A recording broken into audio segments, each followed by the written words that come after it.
అందరికీ నమస్కారం. అమ్మ మాట అమ్మాయి బాట ఛానల్కి స్వాగతం. కథ చెప్పుకుందామా? నీతివర్తనుడు. బ్రహ్మదత్తుడు కాశీరాజ్యాన్ని పాలించే కాలంలో బోధిసత్వుడు ఆయన కుమారుడిగా జన్మించాడు. బ్రహ్మదత్తుడు అతడికి శీలవుడు అని పేరు పెట్టుకున్నాడు. కాలక్రమాన శీలవుడు కాశీరాజ్యానికి రాజయ్యాడు. ఆయన ప్రజలను ఎంతో ప్రేమాదరాలతో పరిపాలించసాగాడు. దారిద్ర్యం వల్ల, అజ్ఞానం చేత దొంగతనం మొదలైన నేరాలను చేసేవారిని ఆయన దండించడానికి బదులు తన సమక్షానికి రప్పించుకొని అవసరమైతే వాళ్లకు డబ్బు ఇచ్చి హితబోధలు చేసి పంపేవాడు. ఇందువల్ల రాజ్యంలో నేరాలు తగ్గటమే కాక ప్రజలకు తమ రాజుపై అంతులేని భక్తి, గౌరవాలుండేవి. కాశీరాజ్యానికి సమీపంలో ఉన్న కోసల దేశపు మంత్రికి కాశీరాజ్యాన్ని సులువుగా గెలవవచ్చునన్న దుర్బుద్ధి పుట్టింది. ఆయన తన రాజుతో, కాశీరాజైన శీలవుడు అతి దుర్బలుడు. అతను బందిపోటు దొంగలను, హంతకులను సైతం దండించడానికి వెనుకాడతాడు.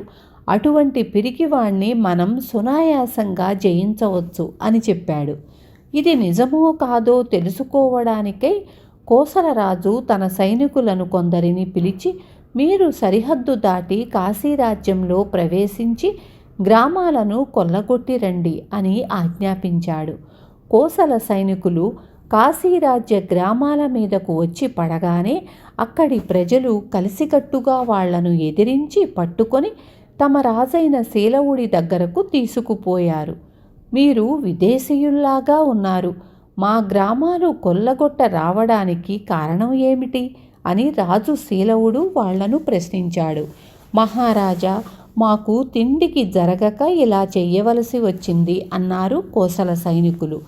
మీకు తిండికే అంత ఇబ్బందిగా ఉంటే నన్ను అడగకపోయారా అని శీలవుడు తన ధనాగారం నుంచి డబ్బు తెప్పించి వాళ్లకు ఇచ్చి పంపివేశాడు. శీలవుడి ఈ ప్రవర్తన చూసి కాశీరాజుకు కొంత ధైర్యం కలిగింది. అయినా మరొకసారి పరీక్షించి చూద్దామని అతడు ఈసారి ఎక్కువ మంది సైనికులను కాశీరాజ్యపు నగరాల మీదికి దోపిడీకి పంపాడు. వాళ్ళు సరిహద్దు గ్రామాలు దాటుతూ ఉండగా కాశీరాజ్య ప్రజలకు దొరికిపోయారు. ఈసారి కూడా శీలవుడు బంధితులైన సైనికులను శిక్షించకుండా కొంత డబ్బు ఇచ్చి పంపేశాడు. దీనితో కోసలరాజుకు ఎక్కడలేని ధైర్యం కలిగింది. ఆయన తన సైన్యాలతో కాశీరాజ్యం పైన యుద్ధానికి బయలుదేరాడు.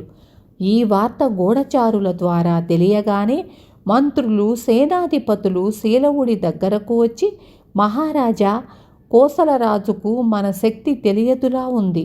మహాదర్పంగా మనపైకి యుద్ధానికి వస్తున్నాడు. అతన్ని ఎదుర్కొనేందుకు సైనిక సమీకరణకు అనుజ్ఞ ఇవ్వండి అని కోరారు. శీలవుడు యుద్ధానికి సమ్మతించలేదు. అనవసరపు రక్తపాతం వద్దు, వాళ్లకు కాశీరాజ్యం కావాలని ఉంటే అలాగే తీసుకొనివ్వండి, వాళ్ల కోసం కోట తలుపులు తెరిచి ఉంచండి అన్నాడు. ఆయన ఒక దూత ద్వారా కోసలరాజుకు, మీరు శత్రువులుగా రానవసరం లేదు, మిత్రులుగానే రావచ్చు అని వర్తమానం పంపాడు. ఈ వర్తమానాన్ని కోసలరాజు శీలవుడి దౌర్బల్యంగా భావించాడు. సద్వర్తన, రాజమర్యాదలు ఎరుగని కోసలరాజు తన బలగంతో కాశీరాజు సభామందిరంలో ప్రవేశిస్తూనే శీలవుణ్ణి, మంత్రులను పెడరెక్కలు విరిచికట్టమని సైనికులకు ఆజ్ఞాపించాడు. అతిథులు ఇలా ప్రవర్తించటం ధర్మం కాదు అన్నాడు శీలవుడు. ఆ మాటలకు కోసలరాజు వికటంగా నవ్వాడు. అతడు ఆజ్ఞాపించగానే సైనికులు శీలవుడు, ఆయన మంత్రులు ధరించే లాంఛనాలను తీసివేశారు. శీలవుడు, ఆయన మంత్రులు సాయంకాలంలోగా కాశీనగరం విడిచి అరణ్య మార్గం పట్టి పోసాగారు. కొంతసేపటికి చీకటి పడింది. అందరూ అరణ్యంలోనే చెట్ల కింద పడుకున్నారు. వారికి ఆ రాత్రి భోజనం కూడా లేదు. అర్ధరాత్రి వేళ వారికి నిద్రాభంగమయ్యింది. చాలామంది దొంగలు కాగడాలు పట్టుకొని అక్కడికి వచ్చారు. వాళ్ళు రాజు శీలవుడితో, మహారాజా, మేము దొంగలం, తమ దయ వల్ల ఇంతకాలంగా మేము దొంగతనాలు చెయ్యకుండా జరిగిపోయింది. కానీ నేటి నుంచి మా కష్టాలు ఆరంభమవుతున్నాయి. అందుచేత మేము ఈ రాత్రి రాజసౌధం ప్రవేశించి ఈ సొత్తంతా దొంగిలించి తెచ్చాము. ఇదిగో మీ దుస్తులు, రాజలాంఛనాలు, ఖడ్గాలు. ఇవి మీకోసం తెచ్చిన రాజభోజనం. మీరు ముందుగా రాజోచితమైన దుస్తులు ధరించి భోజనం చేసి తరువాత మేం తెచ్చిన ఈ ధనమంతా ఏం చెయ్యమంటారో సెలవియ్యండి అన్నారు. శీలవుడు ఆయన మంత్రులు భోజనాలు చేసి తమ తమ దుస్తులు ధరించారు. తరువాత శీలవుడు దొంగలతో, కొత్త రాజు మీ సమస్యను ఎట్లా పరిష్కరించేది తెలుసుకోవడం మంచిది. అది తెలుసుకోకుండా ముందుగానే మీరిలా దొంగతనాలకు పాల్పడడం మంచిది కాదు.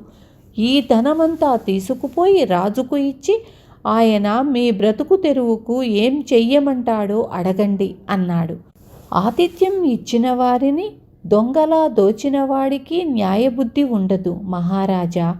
మేమా నీచుడి దగ్గరకు వెళ్ళము. మీరే మాకు ఎప్పటికీ మహారాజులు అన్నారు దొంగలు. ఆ కొత్త రాజు దగ్గరకు మీరు వెళ్ళకపోతే ఈ ధనం తీసుకొని నేనే ఆయన దగ్గరకు వెళతాను అన్నాడు శీలవుడు. ఆయన వెంటనే తన మంత్రులతో సహా బయలుదేరి మర్నాడు ఉదయానికల్లా రాజ్యసభ చేరుకున్నాడు. శీలవుణ్ణి చూడగానే కోసలరాజు నిర్ఘాంతపోయాడు. శీలవుడు జరిగిందంతా చెప్పి, మహారాజా, నా కన్న ప్రజలను మరింత న్యాయంగా పరిపాలించాలనే కదా మీరు నన్ను వెళ్ళగొట్టి నా సింహాసనం ఆక్రమించుకున్నారు. అమాయకులైన దొంగలు ఈ సంగతి గుర్తించక తమ పరిపాలనలో జరుగుబాటు ఉండదని భయపడి రాత్రి తమ ఖజానా దోచారు. వారి సమస్యలను నాకన్నా మీరు మరింత న్యాయసమ్మతంగా పరిష్కరిస్తారని అభయమిచ్చి ఈ సొత్తు మీకు అప్పగించవచ్చాను. ఇంతకన్నా ఈ రాజ్యంలో నాకు వేరే పని లేదు అన్నాడు. ఈ మాటలతో కోసలరాజుకు హృదయ పరివర్తన కలిగింది. ఆయన సింహాసనం మీద నుంచి లేచి వచ్చి శీలవుడి కాళ్లపై పడి, మహాత్మా, దొంగలు సైతం ప్రేమించే మీ మహిమ సద్వర్తన గ్రహించలేక నీచుడైన నా మంత్రి సలహా విని తమ పట్ల తీరని ద్రోహం చేశాను. నన్ను అనుగ్రహించి మీ రాజ్యం మీరు ఏలుకోండి. మీ మైత్రి చాలు, మీ రాజ్యం నాకక్కర్లేదు అన్నాడు. శీలవుడు తిరిగి కాశీ రాజ్యాధిపత్యాన్ని స్వీకరించాడు. ఆయన కోసలరాజుకు అన్ని మర్యాదలు చేసి అతన్ని అతడి రాజ్యానికి పంపివేశాడు. విన్నారు కదా. రేపు మళ్ళీ ఇంకొక మంచి కథతో మీ ముందుకొస్తాను.